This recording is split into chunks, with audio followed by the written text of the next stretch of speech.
PNR Networks is a member of Patreon. Show your love for our shows by joining our ongoing fundraising campaign and get some fantastic perks in return.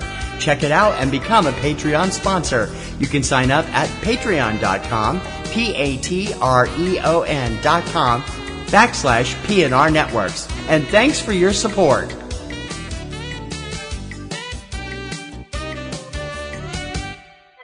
This podcast is a member of the Blueberry Network. Blueberry. No E's. That's Blueberry, BLUBRRY.com. Blueberry.com. This podcast is a proud member of the Lamb Podcasting Network. Find the network at largeassmovieblogs.com.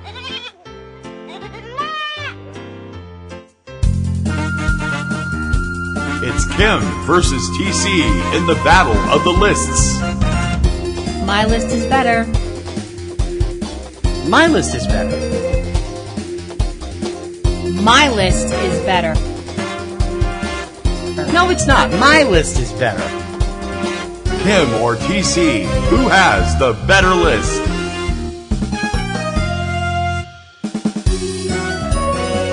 From Subject Cinema, this is Front Row 5 and 10 with Kim Brown and TC Kirkham.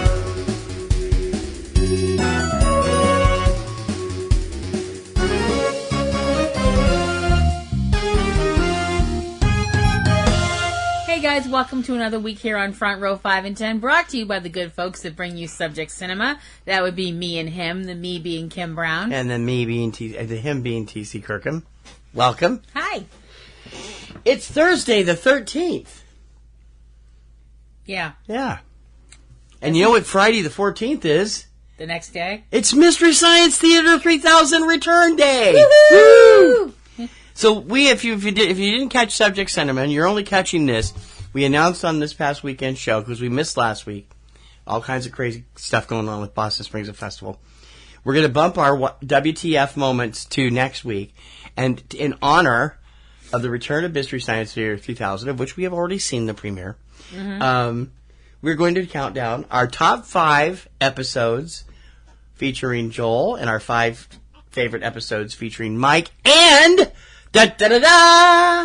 a bonus. Our 5 favorite shorts featured on Mystery Science Theater 3000. So you get 15 for the price of 10. Hopefully it won't be that much longer than normal, and we're going to have a lot of fun doing it. She drew me into this freaking show over the years. When I first saw it, I hated it. And then I got used to it, and now I'm hopelessly addicted to it. Like her.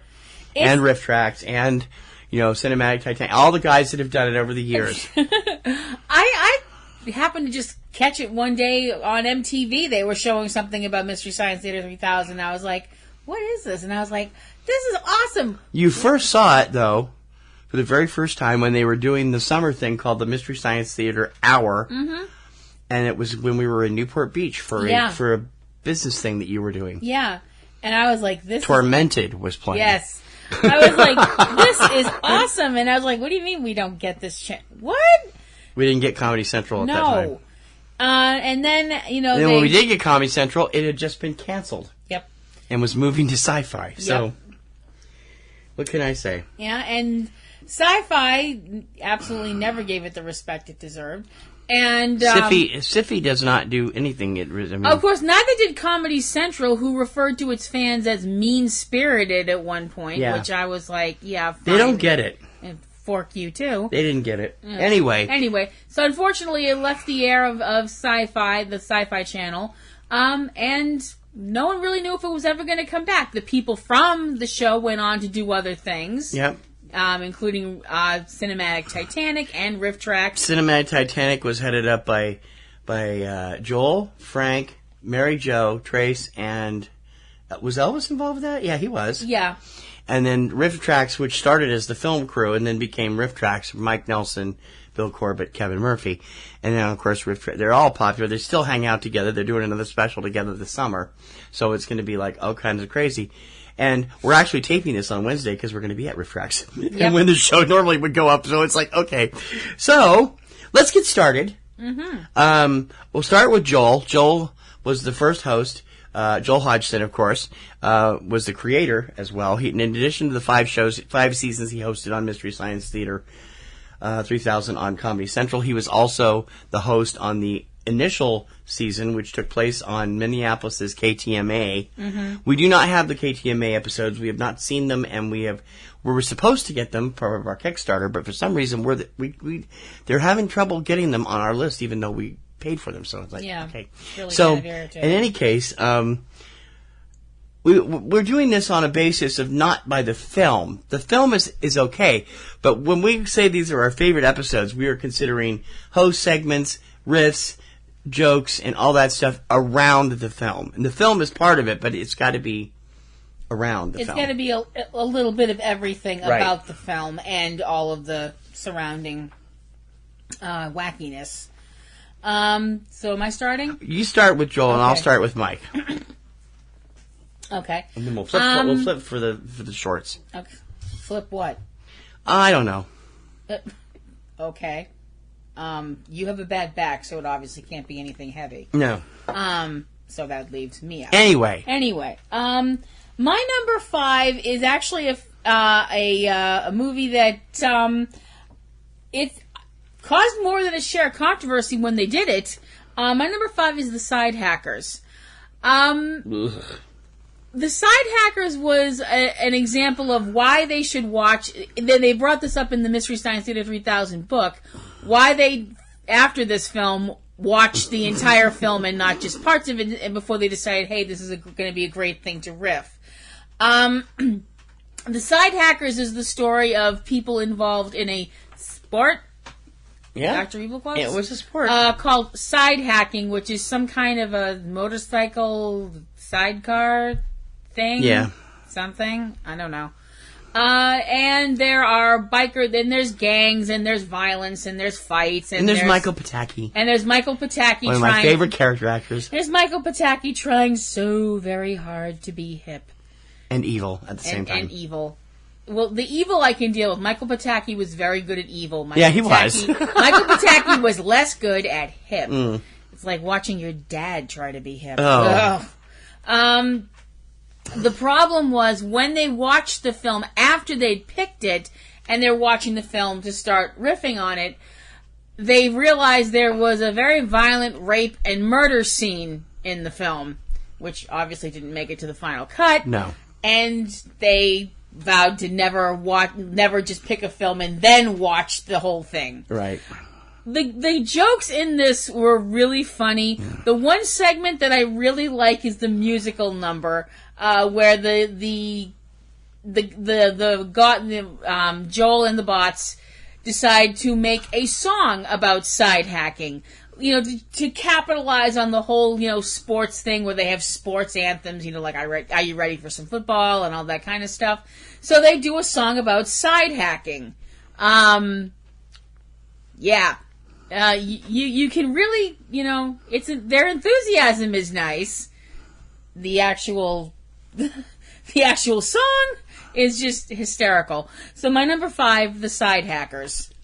See, that's one of the ones I consider completely unwatchable. Oh, okay. I can't stand, because if I can't stand the movie distracts me from the riffs. I understand. So those of you who know me and know my hatred for Red Zone Cuba know exactly why I don't like that film. Mm-hmm. My number 5 is a classic from the Joel era, and it's also a classic from the Mike era. It's the only one where both of them are featured in full story regalia throughout that episode, and it is Joel's final show as host. Mitchell! From Wrong Mitchell. Huh? Wrong Mitchell. Okay, fine. That one's much better looking than it was, even with the silver eyes. Because everything in life revolves back to Star Trek. Hooray! Yeah. Mitchell is this kind of portly law enforcement guy played by Joe Don Baker, and I use the word played very loosely. I like Joe Don. He's a cool. I liked him on Eyeshite a few years ago. It didn't last very long, but he was a good. I never cared for the Walking Tall movies and stuff that he did later, and I'm like, okay, this is pretty good. A lot of the jokes are just completely so merciless to him and to everything in this movie. Mostly to him. Yeah, mostly to him. And deservedly so. Because he can be so wooden at times. And sometimes he gets very good. And I got to admit, he's better here than he was in Final Justice, which I couldn't stand. Well, it doesn't help that the character of Mitchell is a completely unlikable jerk. It doesn't. But they get some great stuff in, and of course the whole plot line is Mike is here to clean the satellite of love, doesn't realize he's going to get, like, sucked in, stuck there. Well, he's in Deep 13. Right, and they send him up they send him up initially to supposedly to fix things, because things are going wrong. Because Joel has escaped. Right. But he hasn't at that point. Not yet. No. So it's like, it gets very confusing, but it's very funny, and that's why I like that one, number 5. Mitchell! Okay. Would you stop doing that? You're going to confuse people. I'm not going to... How can I confuse people when William Shatner is nowhere near this thing? No. Okay, there you go. Thank goodness. Anyway. And besides, if Crow can do it, I can do it. Well, yeah. Okay. All right. Number 4 is arguably one of the worst movies that Joel and the Bots riffed. It is one of the worst movies I have ever seen in my life. And I sat through Birdemic more than once. So, there you have it. My number 4 is Monster A Go-Go. Oh, God. Not ever again. Ever, ever, ever again. Alrighty. Monster A Go-Go is... Oh, wait a minute. That's not the one I'm thinking of. That's the other one that I hate. The one that has the ending that has "There is no monster." No, that's it. Oh, that is it. That okay. is it. I about died. I couldn't stand it. Anyway, okay. The plot of Monster A Go-Go. No, there is a plot. It just sucks. An astronaut comes back to Earth, but something's gone, gasp, horribly wrong. Dun, dun, dun. And he's been mutated into a giant that's running around killing people. And then at the end of the movie, nope, wait, he hasn't. Screw you, movie. No, that ending made me so mad. I can't even imagine. The only ending that made me more mad was Touch of Satan. I swear. Oh my God! I just wanted to kill them. The jokes, not them. The movie makers. I know the jokes were really, really good. I thought they were really funny. One of the segments that I really think is really interesting. And it's interesting because I hate this song. Joel is trying to make the bots understand. He's trying to elucidate the meaning of the Pina Colada song, which is a song that I really hate and truly despise. If you like Pina Coladas, da da da da da da. And infidelity, yay. Yeah. They're not married. Fine. Okay. Cheating, then. Fine. And also the fact that they even they're talking about this song, which I hate, which Crow and Tom managed to rip to pieces. And any segment where they actually manage to bring up in the middle of talking about, at the end of talking about the Pina Colada song and decimating it, where they actually bring up Timothy. I mean, Timothy, for those of you who don't know, I covered it on Catastrophe Vortex a few weeks ago, was Rupert Holmes' first successful hit as a writer-producer about a mine cave-in. Mm-hmm. And cannibalism. Maybe. Well, the label tried to push it off that it was a donkey. Well, that's better than what they tried to... that's better than what they tried to do on Go back and watch Catastrophe Vortex, or listen to Catastrophe Vortex number 1. I give you the whole story. That's better than what they tried to do on MST3K, where they were trying to convince everybody that Timothy was a duck. To soften the blow. My number 4, Monster A Go-Go. Good grief, this movie hurts. Yes, it does, and that's what makes the riffing hard for me to watch, too, because, like I said, if I don't like the movie, I can't deal. Which is weird, because I'm not really terribly fond of my number 4 film, but I like what they've done with it overall, on the host segments and the jokes and the riffs. And it's kind of hard, because they're all realizing from the very beginning of how this movie starts that this is the most insane, ridiculous thing, could not possibly happen. Guy standing at absolute zero when an atomic bomb goes off, gets burned to a crisp, excuse me, he should have been vaporized, wrapped in seaweed, and comes out growing into the amazing colossal man. Number 4. What sin does a man commit? Did a man commit? Is that what it is? Could a man commit? Could a man commit? She's much better at the quotes, too. What sin could a man commit in his life? What? You want me to in a do single lifetime to bring this upon himself? Bring this upon himself, Okay. yeah. Spoken by Glenn Manning. You have to put the emphasis on this. Yeah. It's like... Acting. Yeah, and they have a field day with this one. So. And Mike actually appears as Glenn Manning in this. This is one of his early appearances outside the Satellite of Love, which is just kind of goofy. But I don't know. There's just something about this one. I think of all the films that they did together, there's a lot of camaraderie going on here that doesn't exist in some of the other shows between the Bots and Joel. It's really tight in this one because they're all three going absolutely insane about the things happening in the movie. And it's like, okay, you have to watch it to see it. Number 4, The Amazing Colossal Man. Okay.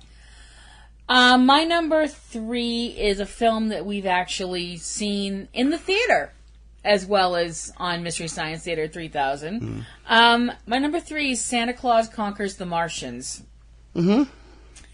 Oh boy. Santa Claus Conquers the Martians is the story of the people of Mars who are upset because their children are spending all their time watching TV on Earth and watching Earth children and how much fun Earth children have. Because life for Martian youths is pretty sucky. Not to mention the fact that the TV's probably 5 years old by the time they see it because it takes that long for radio waves to get there. Science. Anyway. Science! The Elder of Mars, who is not green while everybody else is green, I don't get it, tells the Martian adults that the Earth has what they need to make the children happy, which is they need Santa Claus. Okay.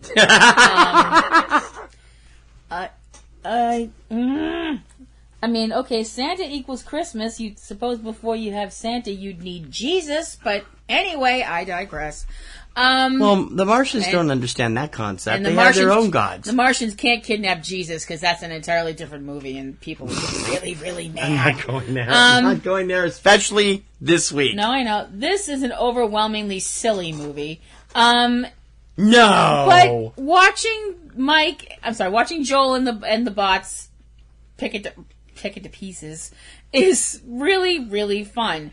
And to be honest, there's actually a sweetness about this film that the thing I like is that for the most part, their riffing really isn't very mean. I mean, some movies, they can get absolutely brutal. Yeah, they can. With the riffs.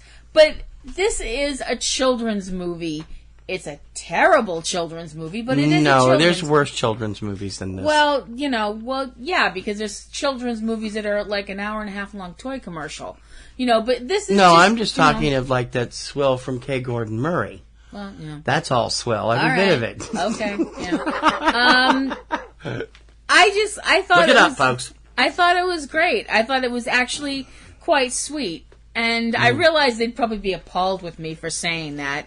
But, I'm a sentimentalist at heart. So my number 3 is Santa Claus Conquers the Martians. My number 2 is the other one. My number 3 is other one, Santa Claus from Mexico. This is the most messed up film about Christmas characters I've ever seen in my life. You got Santa Claus spying on the world with a giant, creepy telescope. With an eyeball at the end. With an eyeball at the end. You got these weird little kids running around doing these little pageants for Santa. You got Pitch, the devil's advocate here, who actually looks like the devil. And he's a very minor demon. He is. And then you have little Lupita. Lupita is the most sweetly annoying child I've ever seen in my life. She's beautiful. She doesn't have any lines. She's very beautiful. She does too have lines. What are you talking about? Does she? Yeah. Oh, not very much. Dubbed, but they're lines. Well, they're still not very much. No, not a whole lot. And the whole thing is, can Pitch, coerce her into, stealing this little dolly that she's in love with? Pitch is is in trouble because the devil is upset that Santa is making people happy. Yeah. See, and they all three got in some barbs on Lupita, which I thought that were deserved, because the kid is just saccharine sweet. And I'm like, there's certain things that drive me up the wall, and that's one of them. That is because you are a crudgemuffin. I'm not a crudgemuffin. There's also other stuff going on. That's the way we say curmudgeon in our house. So. Well, yeah, part of the reason why we say it that way. The host segments are really funny too, and holiday oriented, and you get all kinds of goofy stuff. I'm sorry, I enjoy Santa Claus Conquers the Martians, and it doesn't have to be Rift Raxed or Misty. I think it's just a funny film. But this one, I don't think I could watch it without the guys. My number 3, Santa Claus. Okay. This next one is probably going to piss some people off. Sorry. Is that directed at me? No, okay. no, it's definitely not directed at you. This won't piss you off. Oh, okay. My number 2 is Godzilla vs. Megalon. Now, I realize that some G fans out there right about now want to kick my butt. I know. I'm sorry, guys. But let's be honest and face some cold, hard facts. Down the road a ways after Gojira came out, some of the Godzilla movies were downright goofy. And this is one of them.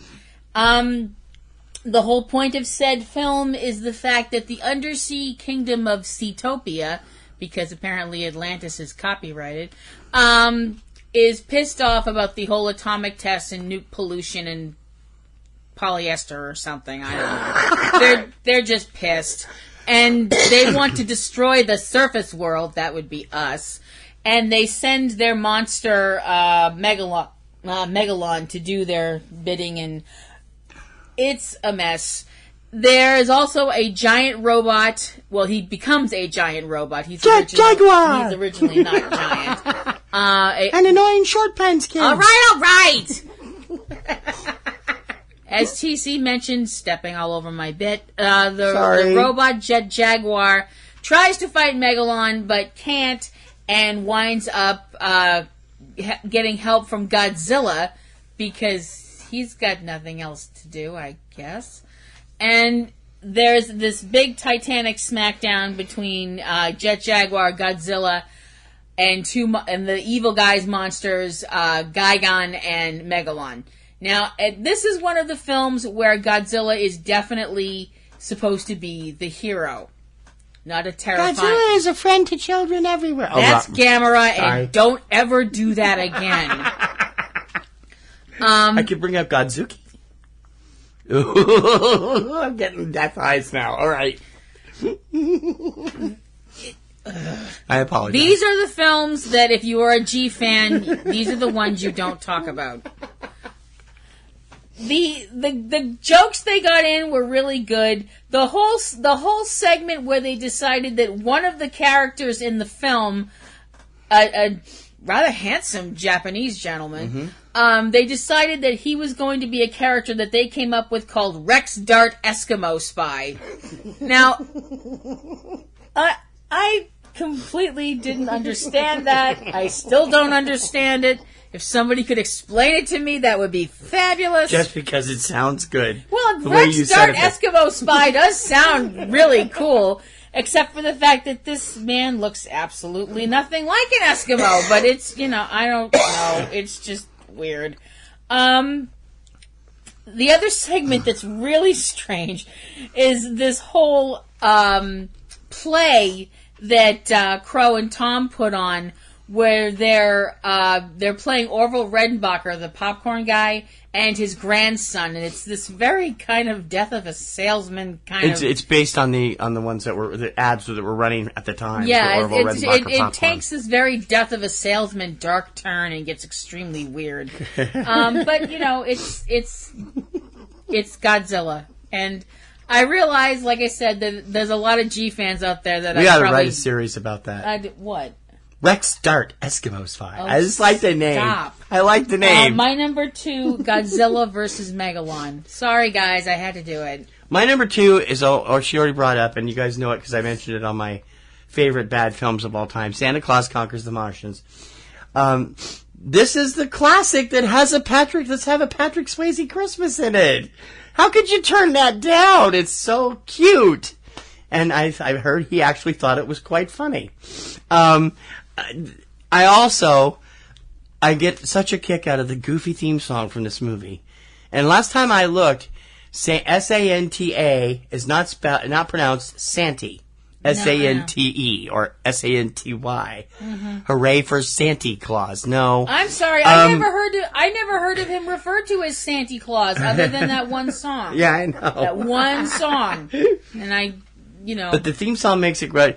And there are some really great riffs in this film. There really are. I really... The whole Patrick Swayze Christmas, that's just one segment makes this for me. My number 2, she already talked about it, and I agree with her. And of course, we all know why Santa Claus came to Mars, right? Mm. Yeah. Why? To give Pia Zadora her talent award.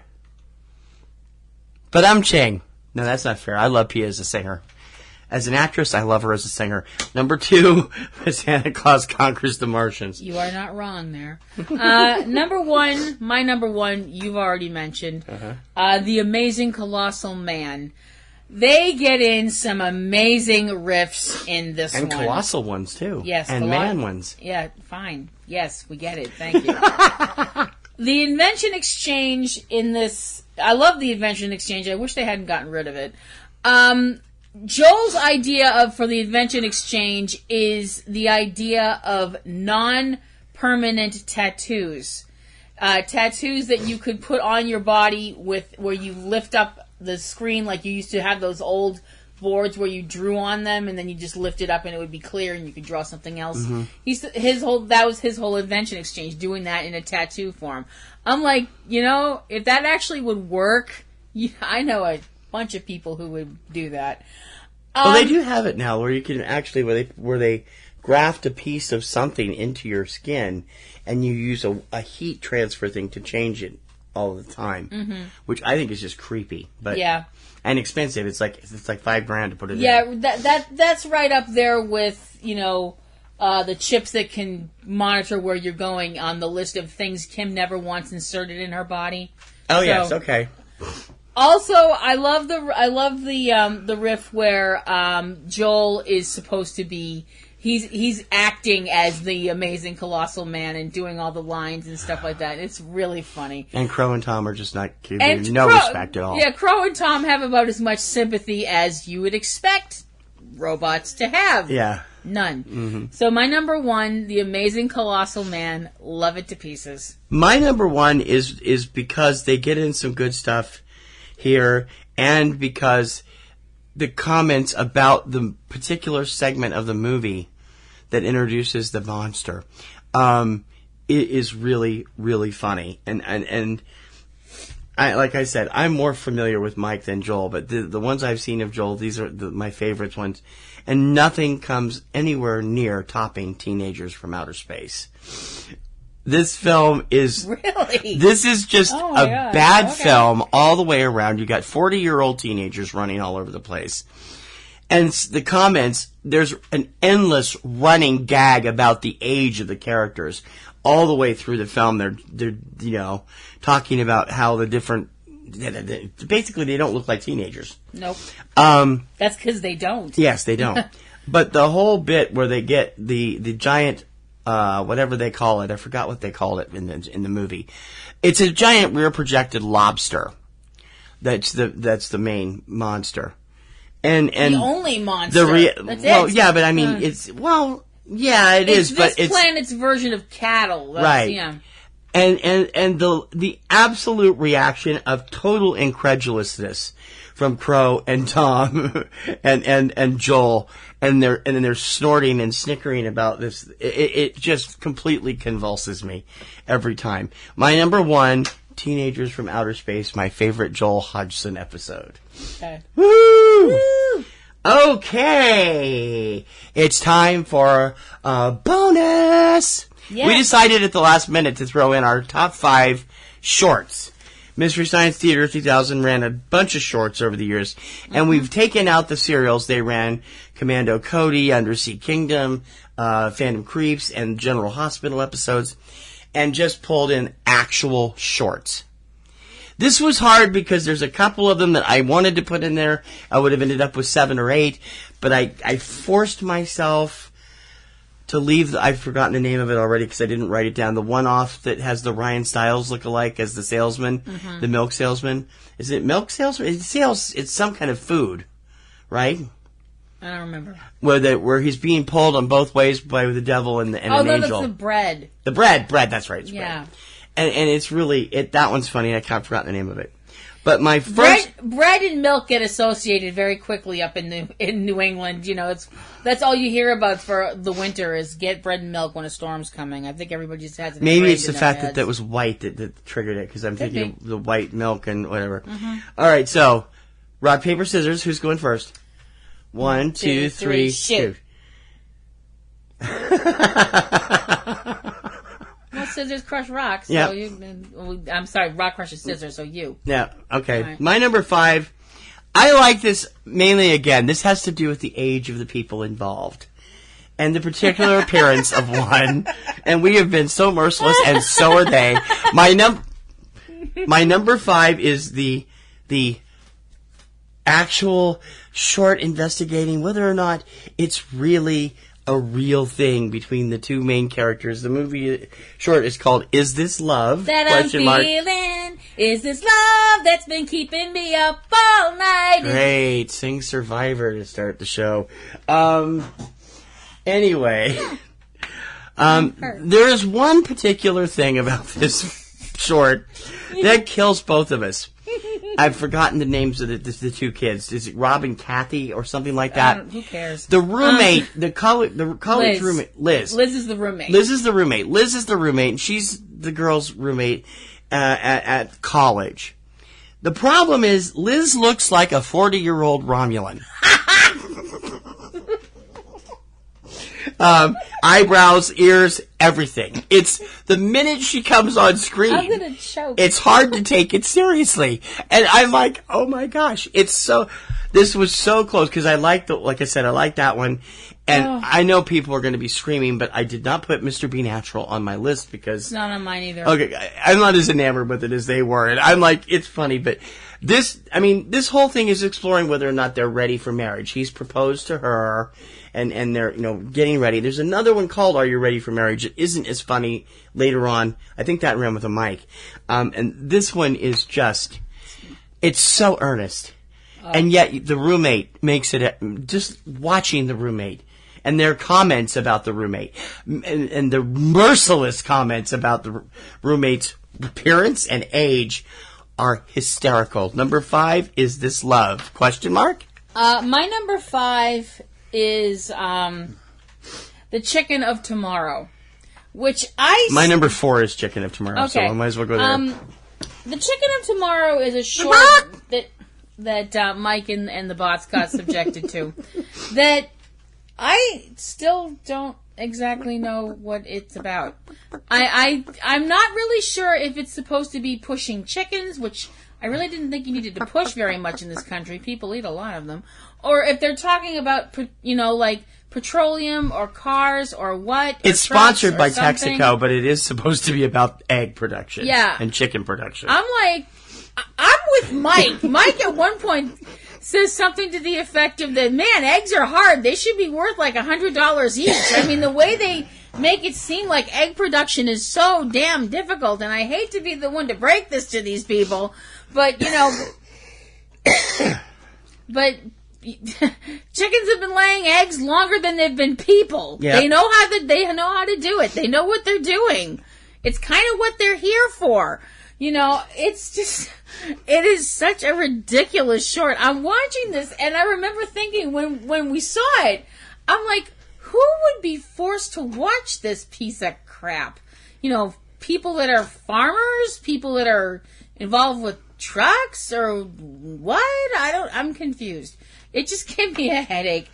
But it's funny as hell, and there's shots of little teeny, fluffy, adorable baby chicks, and that's just cute. Being tossed everywhere into different. Yeah, I know that. I was like, this is Peter's idea of a snuff film. My number 5, The Chicken of Tomorrow. I picked The Chicken of Tomorrow as my number 4 because I completely convulse every time I see it. For one thing, you're right. The whole thing is they really don't make it terribly clear from about midway through on because they have the trucks and they have all the stuff and they show the Texaco station but it is about the eggs. I'm like, newsflash. The thing that gets me. This is I checked the year. This is 1956 this came out. Mm-hmm. And they're talking about genetic engineering in chickens. And I'm like, whoa, I didn't know they were doing that soon. I thought that happened in the early 70s. And they're considering the idea is to make more healthy, more plump chickens for better consumers. You feed more people that way. Considering the fact that eugenics stuff started with World War II. Yeah, I know. I think it started before that, actually. But this was just now really... I'm picturing goose-stepping chickens. Somebody help me. Stop it. Stop it! We are trying to be serious and mature here. Since when? We're doing Mystery Science Theater 3000. My number 4 is The Chicken of Tomorrow. Okay. My number 4, I wish I had seen something else before I'd seen this one originally. I know that'll make sense in a second. My number 4 is one of the Joel shorts, Junior Rodeo Daredevils. I came this close for that one. I love that one too. Junior Rodeo Daredevils tells about a junior rodeo. Now, for those of you who had no idea what the hell that was, like me, grew up in the suburbs, have no idea, went to one rodeo my entire life. It was a Shriners thing, and the only thing I thought was neat was when the bull jumped the stands and ran into the audience. That was funny as hell. Which is probably... You're a sadist, you know that, which honestly. Which is probably the exact moment my father went, there's something wrong with this one. The whole thing of a junior rodeo is basically like the whole idea of what happens at an adult rodeo. Only a lot tamer and a lot lamer.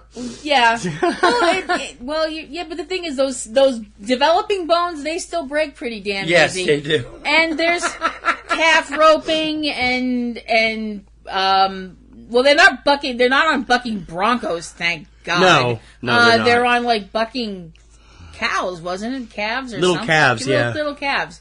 I'm like, oh my God! I'm watching this and I'm like, is this what people in rural areas do for fun? No, trust me, I know. I grew up enough in Ohio to know that's not what they do for fun. The thing is, Crow makes a remark about Jim Henson's Last Picture Show babies. Yeah. Which now, to me, is completely hysterical because... We hadn't seen it at that time. We hadn't seen the classic, The Last Picture Show, until after we'd seen this short. It's just really funny. There's a lot of really good riffs in it, and it is really like... I'm watching this, and it's like, this is opening a whole new, incredibly disturbing world to me. My number 4, Junior Rodeo Daredevils. Good. I do like that one. That was one of the ones I was almost tempted to put on. That's all I have. Can I ask you a question? Given the time of year this is when we're first putting this up. Oh, this is going to be good. Did you know God was responsible for the telephone? Well, since God was responsible for Alexander Graham Bell... But no. I mean, with all the modern conveniences and all the new styles that God puts into every house of the new telephones. That's what number 3, Once Upon a Honeymoon, is all about. Once Upon a Honeymoon is this hapless couple, songwriter guy and his new wife. They're trying to go off and take their honeymoon. They haven't got there. He keeps getting these last minute, deals for a musical on Broadway, and he's trying to come up with this song for this. And, his wife's being very patient, and she kind of imagines herself looking around the house that they're eventually getting, and all the different styles of modern phones that are in every room. Gee, this was sponsored by Bell Telephone. Is there any surprise to that? And it features the angel named Wilbur, who helps inspire the songwriter and his ridiculous little tunes so they can go off on their bell honeymoon. Yeah. They have all manner. They have the princess phone. They have an earphone in here, which is brand new at the time. My aunt actually had one of those things. I'm sorry, but Behold, I Am Wilbur, Angel of the Lord really does not work for me. That's Angel of the Telephone Lord, apparently. Number 3, Once Upon a Honeymoon is just one of the funniest things I've ever seen. And if you've never seen it, it's in public domain and is available on the Internet Archive.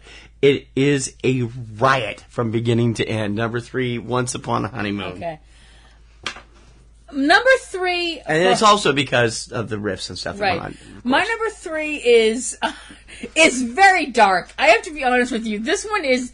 They went really a couple of very dark places with this. God, you didn't take one of the Union Pacific things, no, did you? No. I hope not. Those were terrible. Oh my gosh, I said dark, not pitch black. Not suicide-inducing, right. My number 3 is a Mike short called Cheating. Now... This is not an episode of Dr. Phil, so don't get your hopes up. Cheating is... I'm not a fan of this one either. Cheating is about a young man who sucks at math. Could be from my family, you know. Nobody in my family is good at math.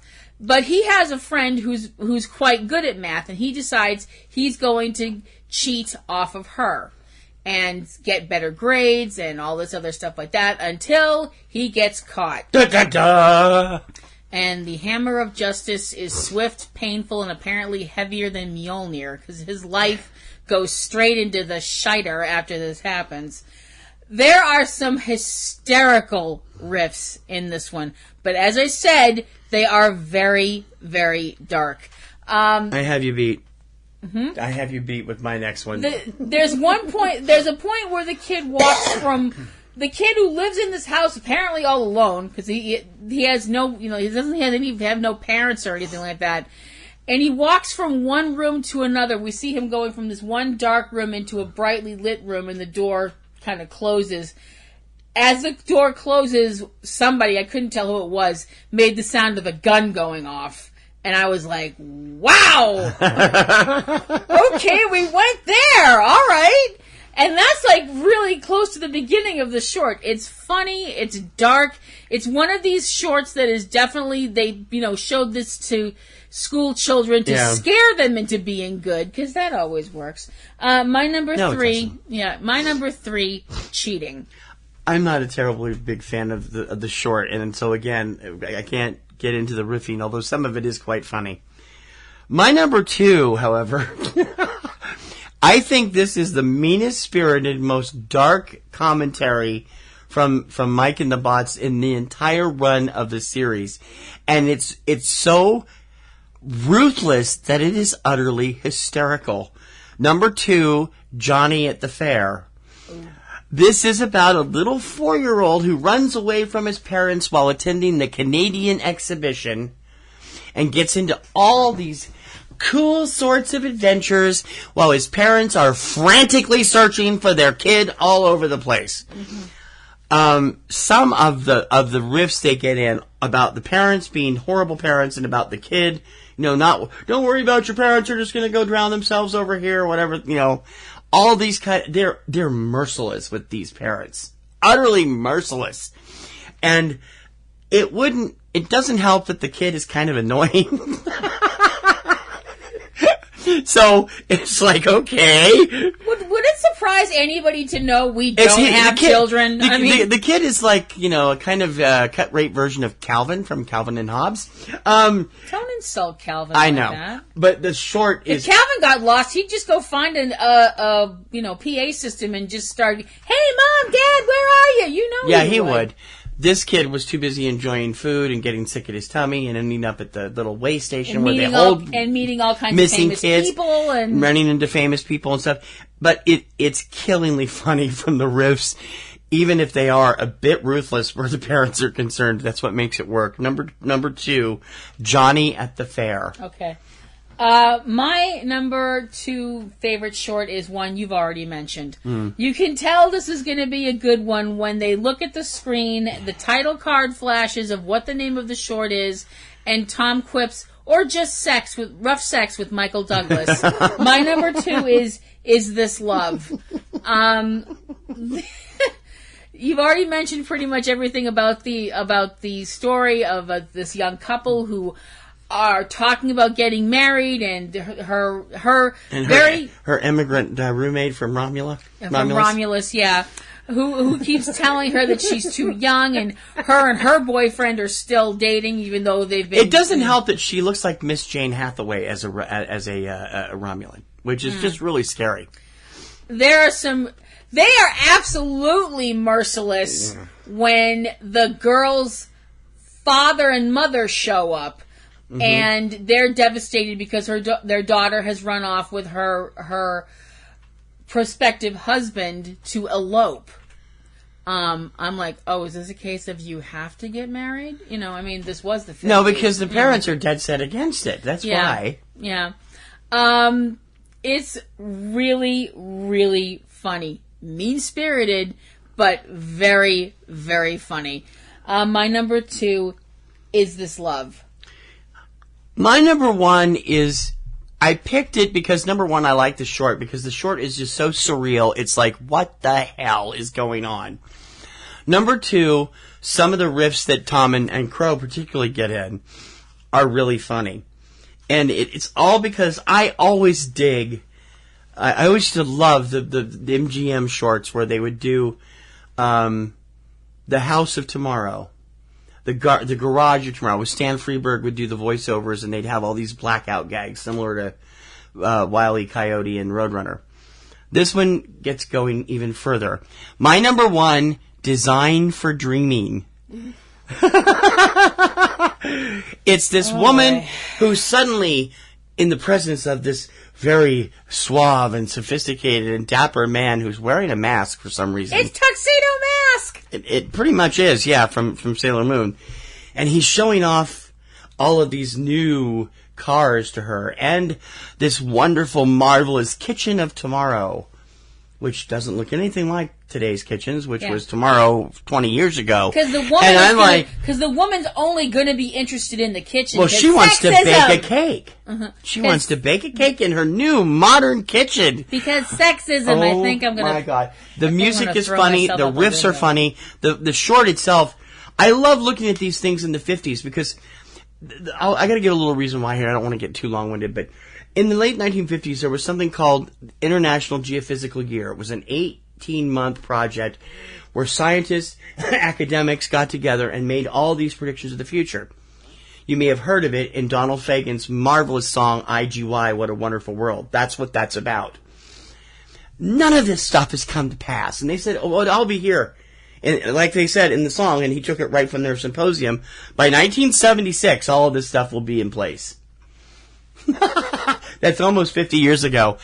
And other than spandex jackets that are very, available for practically anybody that wants them, the rest of it is kind of not come to pass as of yet. And this Home of the Future from 1970 something plus, I would assume, is just like so Jetsony that it's never going to actually happen just by looking at it. Prototype or no prototype. It isn't like the nice, beautiful phones from Once Upon a Honeymoon, which were already out and you could put them in your house. This is all stuff that isn't going to happen. And yet, it's very cool to look at. The design of the house is very cool. The riffs are funny. The whole situation's funny. She falls in love with the masked man after he takes his mask off, and they drive off into the sunset in one of these futuristic new cars, the end. Number 1, Design for Dreaming. Okay. My number 1... favorite short is another Joel. I like this one because I think Joel is actually very nice in this one. It's not that I don't enjoy Mike's riffing. I do. Mm-hmm. It's just sometimes I enjoy Joel's a little more because he always came off to me as a little more sensitive. Naive. I don't know if naive's the right word. He comes across as naive and sometimes... My number 1 favorite short is the Home Economics Story. Oh, God, really? That's no short. That's a spaceship. Oh, sorry. It's 25 minutes long. It's not a short, for Pete's sake. Well, I mean, it is technically, but it drags on and on and on. Short-ish. Yeah. The story of a girl who is at college and isn't sure what she wants to take as a major, and she decides to pursue a degree in home economics. And the short is about why that's a good idea for women and blah, blah, blah, blah, blah. The riffs are really good, and like I said, Joel actually... I just like Joel's attitude. He's not condescending to the girl in the short. I just think that it's really funny. There's some really funny lines. There is. I also find it ironic that this is my favorite since I took home ec in junior high because they made me. And I had 4 years of it. I loved it. Every second of it. I resented the hell out of it and learned absolutely nothing. But you didn't do what all the ladies did when I was growing up and take shop class to piss people off. I couldn't. Wasn't allowed. Yeah, see? So, and this is 10 years after I was in school. My number one favorite short, The Home Economics Story. It's a funny little short, I gotta admit. Although it's not little. It's long, but it's good. Alrighty, so we've gotten our first two out of the way. Mm-hmm. That brings us up to our top 5 Mike Nelson episodes. Yay! And actually, I have a 5A. Because you have to overachieve. No, it's because I have one that I didn't want to pick the whole thing, because I'm not fond of the whole thing, but I have this one segment that is just hysterical, and I'm like, okay. So who's starting this one? Why don't you start? All right. My 5A, before I get to 5. My 5A is The Creeping Terror. And the reason is for one particular segment, and I discussed this with you. Uh-huh. Frank Conniff is a very bizarre man. He writes some very bizarre stuff. One of the host segments in this particular show has Mike sitting in front of the camera, reading a book. I think he's eating a sandwich at some point. Not saying a word. Crow and Tom are off playing somewhere. He's just enjoying relaxing to the sounds of the horrific band that plays at the dance in The Creeping Terror. It's this repetitive piece of Bobby Sox garbage. And it goes a little something like this. Over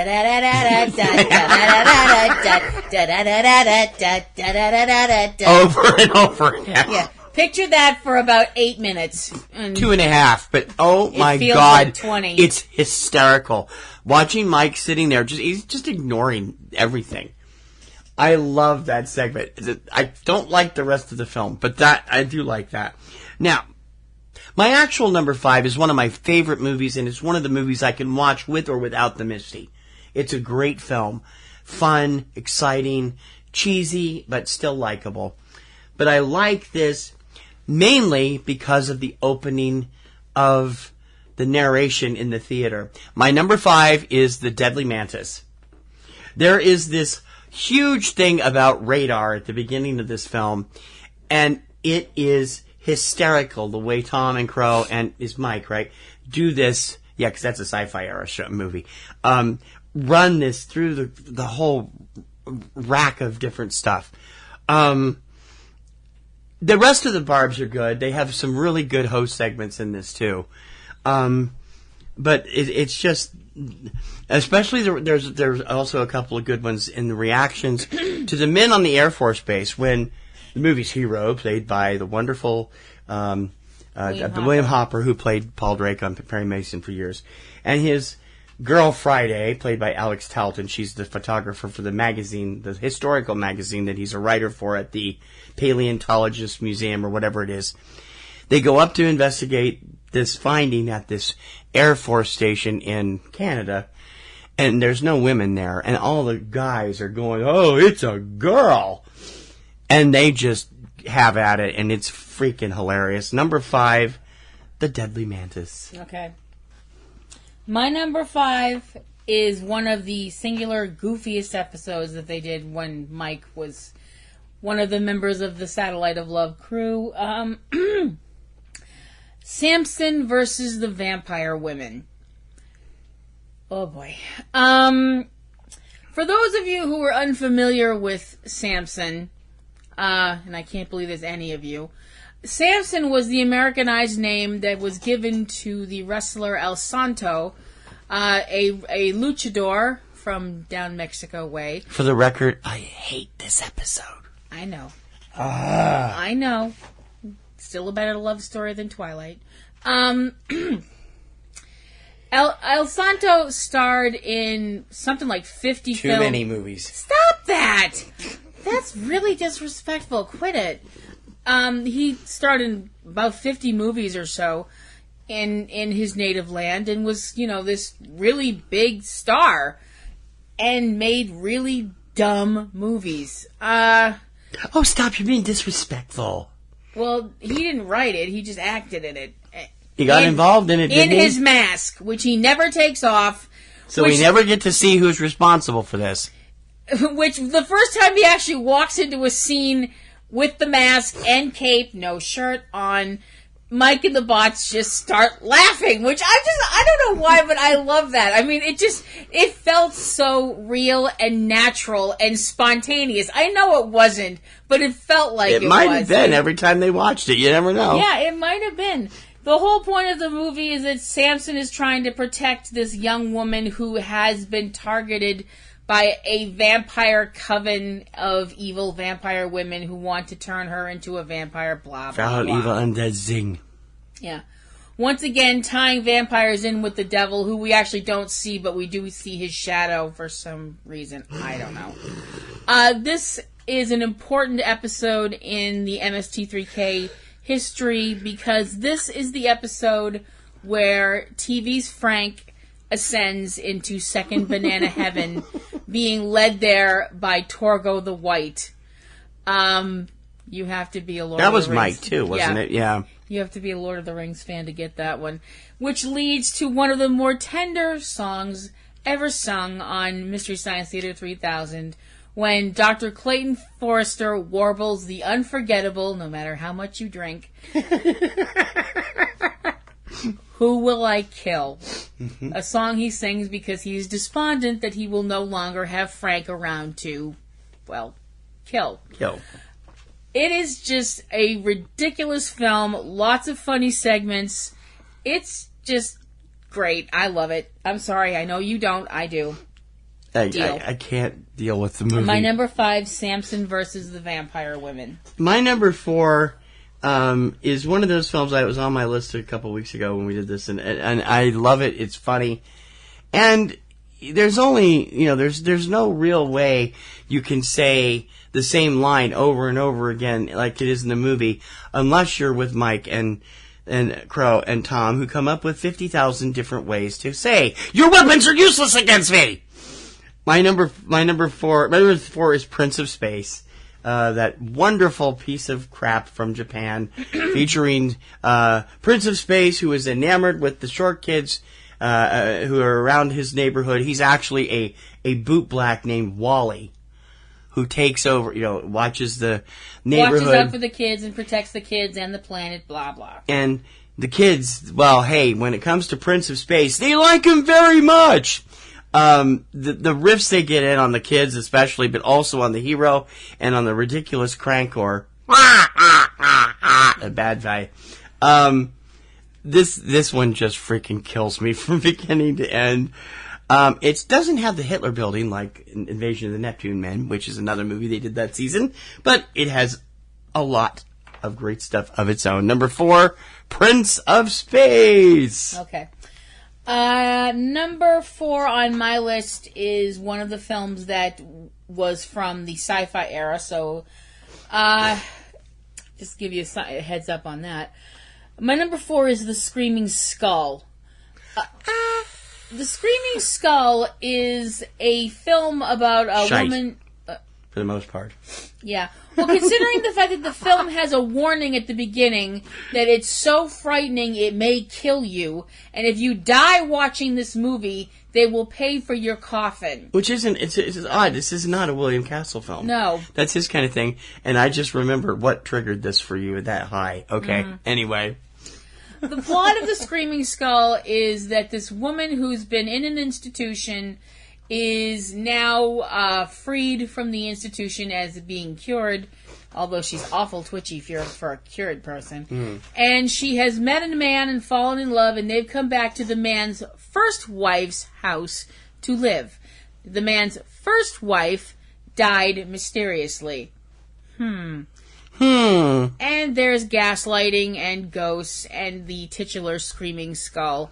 And there's also a portrait of the first wife, Marion, that Tom makes the quip, Van goes, howdy, which never fails to crack me up.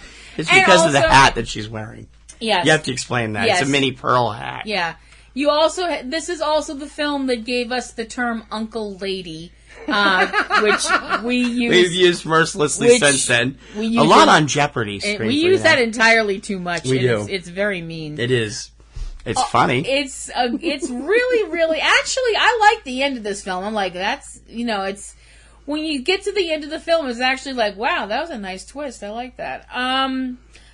Of course, the bots get the idea to say that they've died so they can get a free coffin. I'm like, what are you gonna? Never mind. My number 4, The Screaming Skull. My number 3 made me an immense fan of this film. I love this film, backward and forward. It does not need to have the Misty. I love the music. I love everything about it. It's one of the best films ever made, and I'm still surprised that it ended up on Mystery Science Theater 3000, although it is a very fitting film because it is their final show. My number 3, Danger Diabolic, also known as Danger, just Diabolic, from the incredibly ruthless riffs that Tom gets in several times during the opening segment, where they're just going da da da da da da da da da da over and over and over for 5 minutes.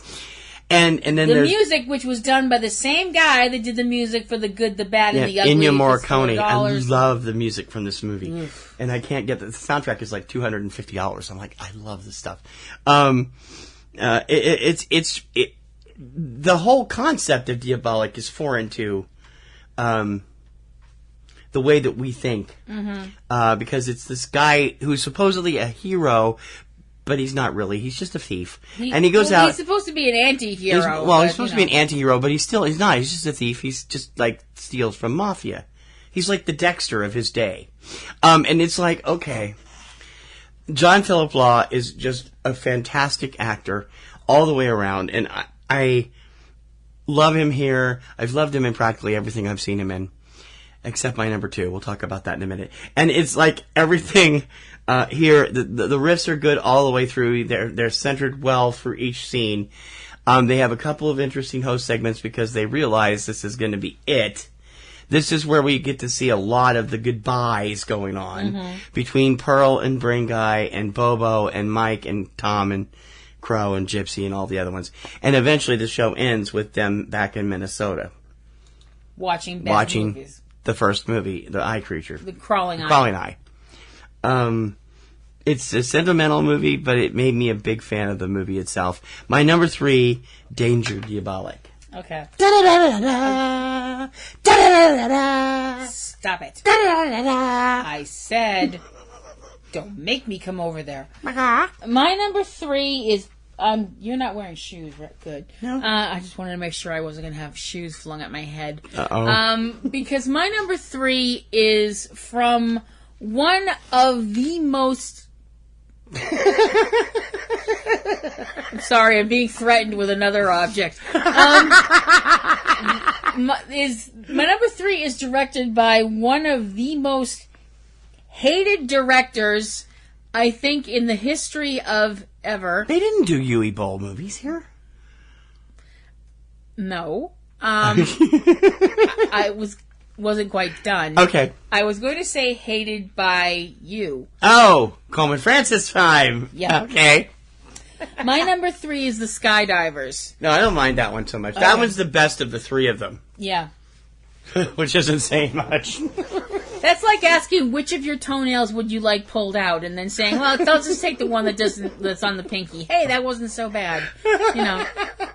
The Skydivers is the story of a small skydiving school.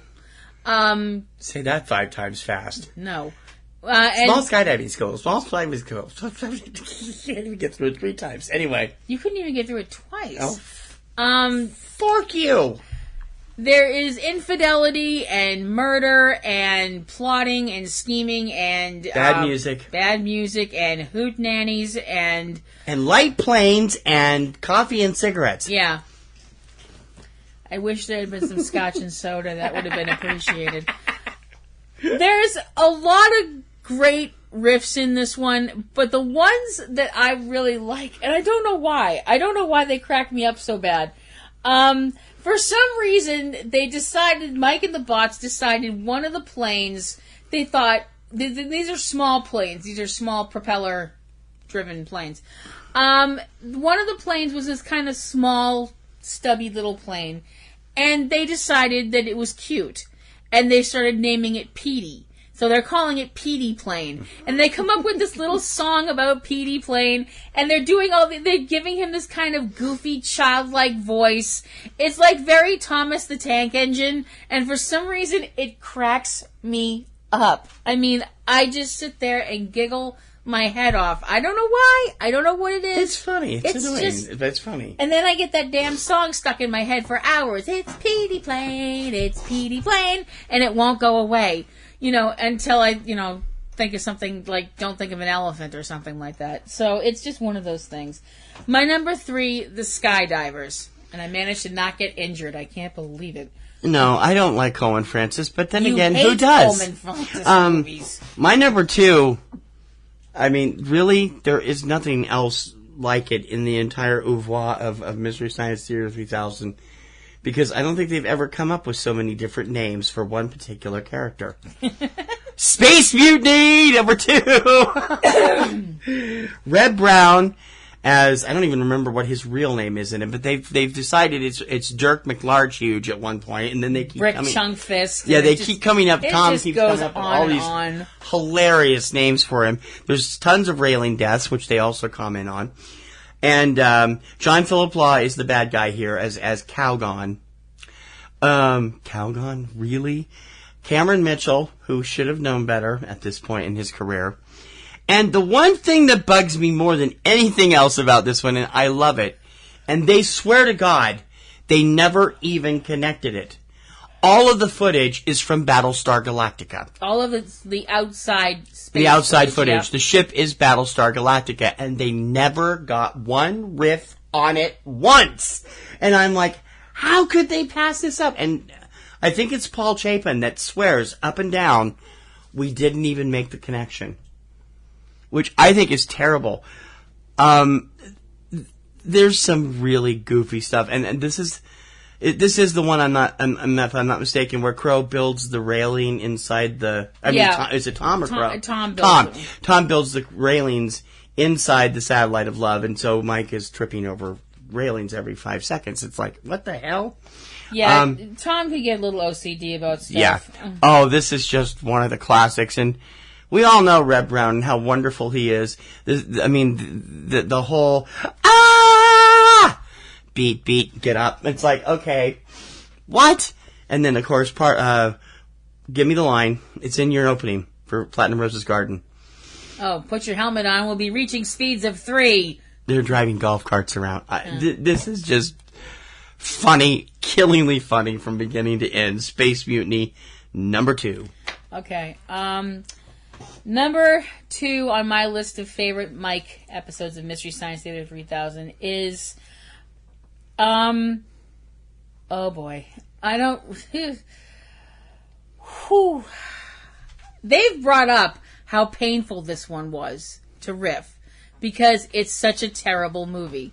They also brought up how much the fans loved it once it came out. Mm-hmm. So I suppose all that hard work paid off because something good had to come out of this movie because goodness knows the movie doesn't qualify. Mm-hmm. My number 2 is The Wild World of Batwoman. That is one of my favorite movies. Yay. It's one of my favorites, but I had it on my favorite watchable bad movies list. I didn't put it on here because I put it on that list. I wanted to honor a couple other things. So okay. And honestly, I had trouble remembering some of the riffs, so it's like, okay. The Wild World of Batwoman is about a the titular superhero, and titular is a really good word to use there, or at least the first 3 letters of it. Batwoman, and how they got away with that and not get sued by DC Comics. They didn't. Yeah, your guess is as good as mine. Batwoman and her Batgirls, copyright infringement, are sworn to eradicate evil. Yak, yak, yak. You know. In the name of Batwoman, we swear to do blah blah blah blah. In the name of Batwoman. Yeah, etc. Yada yada flambe. And don't forget, Push Me, Pull You. Yeah. This film, which is the one reason I picked it on my list. A couple of films. There's footage in this film from, I believe, a Mexican film. There's footage from The Mole People, another film that Mystery Science Theater 3000 would riff on, deservedly so. It is a terrible movie. The riffs are hilarious. There is one point during a beach scene where I think it's Tom just kind of goes to Mike, "So Mike, this is hell." And I mean, that just sums it all up right there. It's just, that's it in a nutshell. My number 2, The Wild World of Batwoman. Ugh, man. My number 1 is memorable all the way through, but it is picked at my number 1 because of one segment. Again, the one segment that I've adopted for my own as a button pusher because she can't stop laughing whenever I pull it out. It's... Excuse me? The routine, darling. Oh. Honestly. For once, can you stay above the gutter level? I'll try. Yes, it won't be easy, I know. No, I know. Well, but there is just something really, really, really funny about a play by that wonderful playwright Crow T. Robot. Peter Graves matriculates at the University of Minnesota. My number 1 is Beginning of the End. My number 1 is also Beginning of the End. I had a feeling it would be. So... It is so funny, and the riffs are great too, all the way through the movie, which is one of these Bird-Eye Gordon disaster films where they Giant locusts attack Chicago. That's all you really need to say. Giant locusts attack Chicago postcards. Yep. and it's like, okay, but it's actually a likable film. Peter Graves is the star, of course, and it has an early appearance by Clint Eastwood, right? In that one, or is that maybe more? No. One of them is in this, isn't it? No, that's one of the other ones. Okay. Eastwood was in Revenge of the Creature. Okay, yeah, he's in. I thought there was somebody else that was famous that's in that one scene, but I must be wrong. Where they're in the office. I don't think so. Okay, well, anyway, but the whole business about the play, and Crow is just obsessed with the idea that Peter Graves went to the University of Minnesota, and it's like, really? Okay, why? So he wrote this play. He wrote this play. Yeah. And, Crow's playing Peter Graves, and Mike and Tom, and did they get Gypsy involved in some place? No. Are also playing other people, and from the very first scene, she is on the floor when Crow T. Robot walks in and says, "Hello, I'm Peter Graves. Can you direct me to the natatorium? I'm on my way to my first swim meet here at the University of Minnesota." It's that way. Thank you. I'm Peter Graves. Now, you have to understand the play goes on. And on. And on. And on. And she gets more and more hysterical the further it goes on. It's so much fun to watch her do that. I don't know what it is about this one that made me laugh. It's funny. That's what it is. Well, my thing is watching Tom. That's where I was. Tom gets so exasperated as it goes further and further along. Tom gets so irritated, and it goes from irritated to annoyed to flat out angry. And the angrier he gets, the more he shakes, and the more he shakes, his little arms shake. And I just can't. I can't take it, man. I just can't. And the first time we ever saw this, oh my gosh! She literally was screaming. She was laughing so hard and loud. I was. And I'm looking at her like, what on earth is wrong with you? It's funny. It's not that funny. Yes. But her reaction was that funny. Yes, it was. It really was. My number one, beginning of the end. My number one, beginning of the end. And I'm Peter Graves, and we've got Movie Side on Annie. Oh, gosh. For those of you who don't remember, Peter Graves was a host on Annie for like 5 or 6 years. So should we go over? I don't think we really need okay. to. You guys got the list there, and those are our favorites. And we do want to tell you that we're going to be doing a new segment on Subject Cinema every week called the 13 Report. We're going to be reviewing each brand new episode of Mystery Science Theater 3000 as it appears each week. Now, all 14 shows go up tomorrow. Tomorrow, Friday. And we've seen the first one. We know the titles on all of them. We're not going to give them away. We don't, because they asked us not to. You know, the fan Joel's been asking the fans to keep it secret and keep the secret until everybody gets to see it. So that's what we're doing. We will tell you that the first episode is one of the movies we have been dying for them to do. Yep. And there's another couple of them in here this season that I have been dying for them to do for a long time. And it's like, okay, this will be fun. But you'll get to see that. The new show stars Jonah Ray, Felicia Day, and Patton Oswalt, Hampton Yount, and Baron, I've forgotten his last name, that does Crow's voice. Hampton Yount does Tom Servo. Baron Ford? No, something. She'll look it up. Anyway, premiering on Netflix on Friday, and it's going to be worth it all the way around, and that's what this is all for. Yep. So... we got all kinds of other shows you should probably be watching or listening to. And next week, right here, we will be back on time. We took last week off. We weren't going to take Front Row off, but we did because there was just so much craziness going on. With the Boston Springs the Festival, if you haven't seen the coverage of it, go over to eCinemaBoston and check all the long, hard work I've been putting into getting the stuff up and getting publicized and stuff. Mm-hmm. Next week, we will be running the one that Kim picked last time, which is the top 10 WTF moments in films. Mm-hmm. So that'll be on then. Don't forget to check out all of our other shows on various sites, including Platinum Rose's Garden, 3 Minute Weekend, Subject Cinema, of course, Tuesday Digidex, Catastrophe Vortex, which has also been hit by this long Boston Springs Festival thing, and Cavebabble with Eric and Valerie Lyon. Yep. You can check them all out by hitting the various sidebar buttons. And Kim's got supernatural stuff. I've got disaster movies. Eric and Valerie have got movies and games and all kinds of stuff. Plus our usual weekly recaps of everything. Real quick, Tom Servo now is being voiced by a gentleman named Baron Vaughn. Baron Vaughn. I couldn't think of his last name.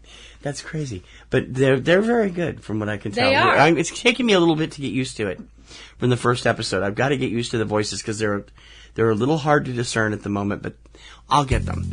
And in all fairness, we really liked the new show. We did. Hopefully Very everybody much. else will too.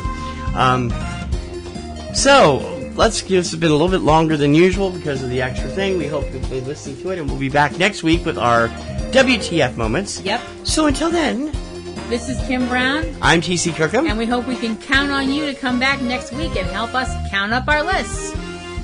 Bye. Bye.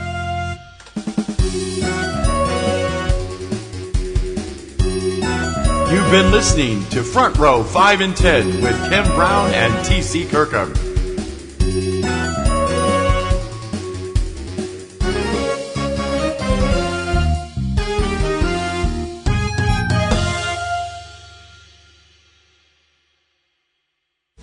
Podcasting's choice. From coast to coast, continent to continent, right here 24/7. PNR.